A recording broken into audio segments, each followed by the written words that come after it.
Bonjour à toutes, bonjour à tous. Nous sommes le 5 octobre. Vous souhaitez investir durablement en crypto-monnaie, vous l'avez déjà fait, et vous vous demandez quels sont les bons points d'entrée pour garder le Bitcoin et vos crypto-monnaies pendant un certain nombre de mois ou d'années.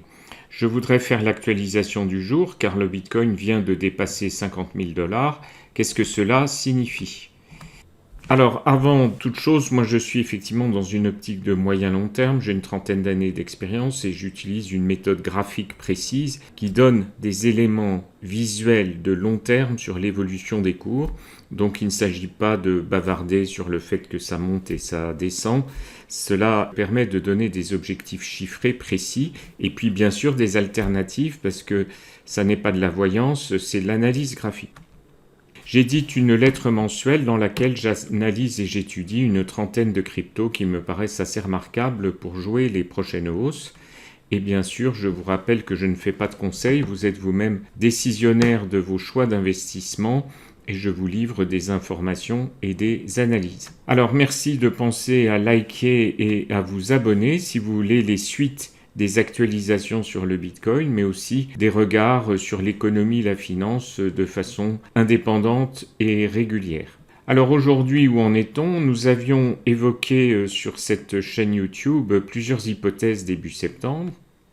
Nous avions la possibilité le 7 septembre de voir qu'une baisse qui était violente ce jour-là était peut-être la dernière. Ça, c'était une hypothèse très haussière.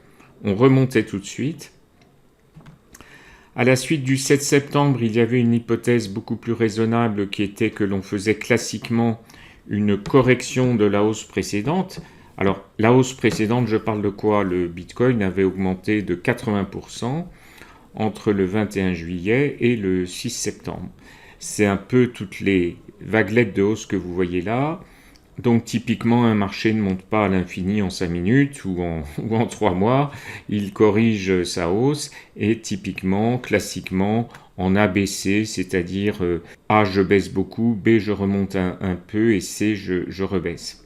Et puis la troisième hypothèse, c'était qu'effectivement, on rebaisse en ABC, mais d'abord, on va revisiter le niveau des 58 000 $ avant de faire cette fameuse ABC. Que s'est-il passé ? En fait, c'est la deuxième hypothèse. On a eu une vague de baisse classique puisqu'on a baissé jusqu'au 21 septembre. Ça, c'est le graphique du 20 septembre dont j'avais parlé dans ma vidéo du 20 septembre.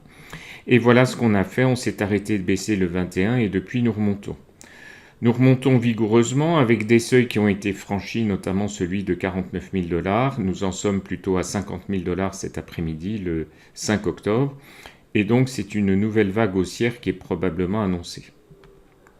Donc, en fait, nous avons repris ici les trois hypothèses. La première hypothèse, on remontait directement, non, c'est pas ce qui s'est produit.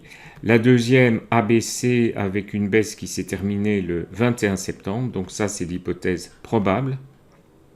Et puis la troisième, qui est que on pourrait remonter à l'heure actuelle, nous en sommes donc à 50 000 $. On pourrait même remonter jusqu'à 58 000, mais redescendre encore une fois. Alors cette hypothèse, elle est moins probable, mais il faut la garder à l'attention. Autrement dit, il ne faut pas se focaliser sur une seule hypothèse et garantir qu'on va aller immédiatement, tout de suite et irrévocablement beaucoup plus haut. Donc finalement, ce qui est quand même probable, c'est qu'on aille beaucoup plus haut si on suit notre deuxième hypothèse, parce que maintenant la hausse a repris. Nous avons ce plus haut qui est calculé avec la combinaison de ce qu'on appelle les vagues d'Elliott. Vous trouverez plus de détails sur mon site si cela vous intéresse. Et puis combinaison avec les nombres de Fibonacci qui sont des ratios de calcul des potentiels haussiers ou baissiers. Alors aujourd'hui, donc le 5 octobre, nous en sommes là. Il s'agirait de refranchir la barre historique des 64 000 $ qui avait été atteinte le 15 avril dernier. Et l'hypothèse calculée serait dans cette vague que vous voyez avec le cadran rouge qui est une fourchette. Le haut de la fourchette serait donc de 80 000 $. Donc évidemment, c'est très intéressant. Il faut essayer, toute hypothèse, de jouer cette hausse. Et même à 50 000 $, nous sommes donc dans un bon point d'entrée pour le Bitcoin. Objectif 80 000, je viens de le dire. Cela dit, ne jamais investir 100% tout de suite de son investissement, mais fractionner et donc garder une marge de manœuvre. que vous serez peut-être bien content d'avoir parce que certaines cryptos connaissent des baisses et ce sont des occasions d'achat, ou bien le Bitcoin lui-même, s'il patine à 58 000 $, on sera très content d'avoir une réserve sous le pied. Voilà, un conseil, diversifiez votre portefeuille de crypto parce qu'il n'y a pas que le Bitcoin. Maintenant, il est très lourd à 50 000 $. Et vous avez un certain nombre de crypto-monnaies beaucoup plus récentes, très dynamiques, qui auront des scores de hausse certainement très élevés. Pour aller plus loin, j'édite une lettre qui recense un certain nombre d'analyses et d'informations sur différents titres qui sont recensés ici. Bien sûr, vous êtes seul libre de décider vos investissements et je vous livre des informations. Voilà, je fais cette mise à jour régulièrement.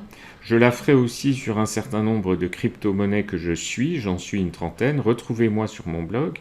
Et puis surtout, n'hésitez pas à me contacter pour toute question.